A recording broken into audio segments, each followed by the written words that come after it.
So welcome to another beginners video, and in this video we'll be looking at what PHP actually is, how you can get started, the tools you need, the apps you need to install to actually get started with PHP. And also in this video I'll be showing you how to make your first PHP line. So the purpose of this tutorial lesson is to move you from a beginner level to an intermediate level, and in this video we're going to be doing that in this video series. So let's get started. So the first thing you need to know is some basic requirements for this video series. First of all, you need to know what HTML is, what CSS is, and what JavaScript is. You need to have a foundational knowledge about what all those theory is.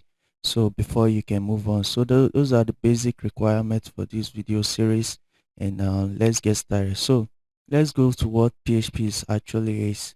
Now, PHP is a server scripting language. It is used for making dynamic and interactive web pages. To actually get started learning PHP, you need some applications. You need to have a local server running on your system. So that's where you'll be required to install Xampp. There are alternatives to Xampp. You can install WAMPs. It all depends on you, but for this video I'll be using Xampp.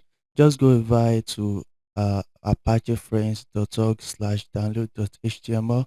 I'll leave the link to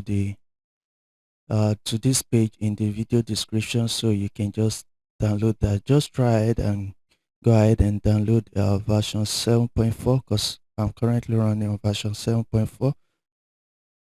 Version 8 is out, but I haven't upgraded my Apache, and I think this is still in beta mode, so we can't be using this because this is still in the testing phase, and a lot has changed from version 7.4 to version 8.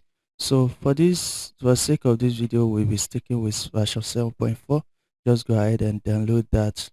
If you are a Linux user, there is the Linux version, and if you're a Mac user, just go ahead and download it. And the next thing you need is a test editor. So for this video I'll be using Virtual Basic Studio, and you can go ahead and use any other test editor you want, but I'm going to recommend Virtual Studio Code and also Sublime Test.